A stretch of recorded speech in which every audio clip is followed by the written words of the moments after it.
Morning all, hope you are doing well. I've got a few things for you today. So we've got Project Restart, I've got the rough schedule which we'll run through in a minute.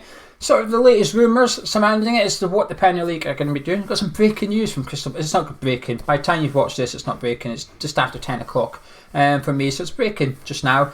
We've got relegation. Is the just worst season to go down? It's a bit of a thought provoker, that one. And then we've got a little bit of French and German football to get through. So let's start with Project Restart, the latest rumours. Graham Taylor saying that the games might not last 90 minutes. I mean, come on, that's just crazy, isn't it? That's the worst idea I've heard. You're going to play 70 minutes. Why would you not play 90? The virus doesn't only operate for a period of 80 minutes, so as long as you're under 80, you're safe. Well, that's not how it works. I can't see this one going any further forward than that. It's just something Graham Taylor's thrown out there. I'm going to scratch that off. But what you can also scratch off is no relegation. So I did the video yesterday off the back of rumours on the BBC and stuff that the season will be played to finish, but with no relegation. Well, there's been clarity given to that, and that is that one Premier League club brought up on Friday. On Friday they had their call for 3.5 hours to 4 hours long. And one club brought it up and it was dismissed. And the other 19, no one else really said, yeah, that's a good idea. Broadcasters aren't keen on it. So I think when the Premier League is played to finish, relegation will occur. And I think that's the right thing. Even as a West Ham fan, my team can get relegated. Could be relegated. Very much could get relegated. I think that's good. Not the relegation, but the integrity. There's not much. We've compromised a lot of the Premier League so far. Integrity is getting less and less as we go. But whatever is left, I think we have to cling to it. Otherwise, we're going to be left with something that doesn't even look like the Premier League anymore. And that's bad. We've got to keep relegation, I think. Oh, goodness, got an itchy eye. Anyway, Crystal Palace, breaking news. It's breaking news to me. It's 10 o'clock, I'm recording this. It's on Sky Sports now. The Steve Parish has come out. He's spoken to his captain, Luca, whatever his name is, lots of consonants, who's spoken to the players, and obviously Steve Parish has spoken to Roy Hodgson. And they want football back. They are ready to play Premier League football. Now, I'm not saying they're going to play it tomorrow, but they're basically saying it's time to get football back. Let's get back on the table, resume football. We are committed to finishing the season. And it's the first club to really come out and nail their colours to the mast in that camp. Because there's a lot of dipping the toe in the water, but no one's really jumped in the deep end. Credit to Crystal Palace, because they're one of the clubs, along with the likes of Burnley and Newcastle, who aren't really going to get relegated, aren't really going to qualify for European football. So I could understand that they would just drag their feet a little bit, thinking, well, we don't really want football back. Now, I know everyone's saying, oh, it's all money, it's all about money. Well, yeah, it is, because this is like I was trying to touch on this yesterday's video.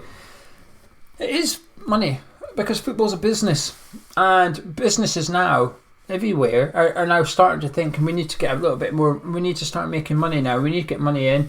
The pot of the government's going to run out, which the Premier League isn't touching. I mean, the complete opposite. They've given money to the NHS, they've given money to the English Football League, but they now need to start looking after their own. And that's their job as chairman, as chief executives, as board of directors. Their jobs are to protect our football club, my football club, your football club. It doesn't matter who we support, they have to make sure our football club exists tomorrow, in a month's time, in a year's time, in 10 years' time. The football club has to be there, and they're being forced into this a little bit. But what's important about the Crystal Palace thing is that the captain has come out and the manager's come out and said, we are ready to go, we are committed to playing this. And I think that's it'll be a big relief for the Premier League, won't it? Because the last thing they could have, or the last thing we want, is the opposite, which is a club or a big player coming out and saying, I'm not coming back, I am not playing. That would be huge. So for someone to come out first and say, we're ready, or we're willing at least, big tick for Premier League. Football's back in Germany on the 16th of May. Well, it's been given the green light by the government. The government have said, yep, you're good to go on the 16th of May. It was supposed to be this Saturday on the 9th, but it's been pushed back. It was pushed back because of a positive test, but now it's 16th. French football. Interesting, this one, and this is something the Premier League will be taking note of. And I think they'll be dismissing this one because of the money involved for us. Is the league themselves are taking out a loan to pay the clubs lost revenue from broadcasters, which is what the Premier League are sort of is forcing them into these decisions. It's all about the broadcasters' money. They're wanting to keep it. Understandable. What else have I got here? Bundesliga, done that. Oh, Project Restart schedule, and then we'll talk about the relegation thing. So I've got the schedule here on my phone. I say it's the schedule. It's not like a I've not got this from anyone reliable. It's the Times have done this, so I'm going to pick out bits. So the 11th of May is when the next meeting is. That's Monday. They've got their next Skype meeting and they're expecting an announcement to be made. They're expecting to decide something. We've been told this already, that the next meeting is crucial. Time's running out. You have to get back to training. And they think that the following day, the 12th, is when training resumes. Tuesday is when Premier League clubs get back to training. Now West Ham are back with, I say back, we've got players going to do fitness work if they don't have garden space, but Wolves are the first club to really say, right, we're going back in small groups. They're still adhering to social distancing, they're keeping it safe as possible, so players are turning up in their kit, doing their training with no contact and leaving in their kit. There's no changing rooms, nothing like that, and I think this is what they'll be doing initially at all clubs. Come back in small groups, fitness work, maybe ball work, but no contact.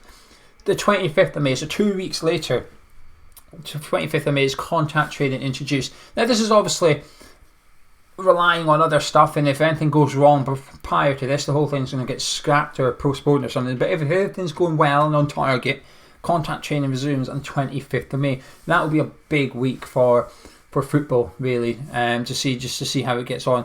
Then the 12th of June, so another, what's that, just over 2 weeks later, the 12th of June, Premier League matches resume with no two matches played simultaneously to allow maximum television coverage.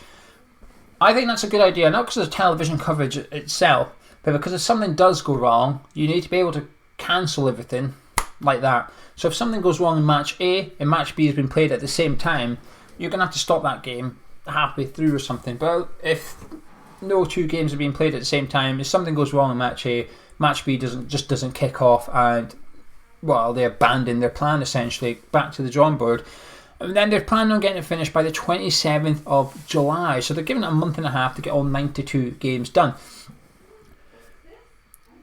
They're now going to have to sort out player contracts, aren't they? A lot of players' contracts are up on the 30th of June, so you've got 3-4 weeks there in July.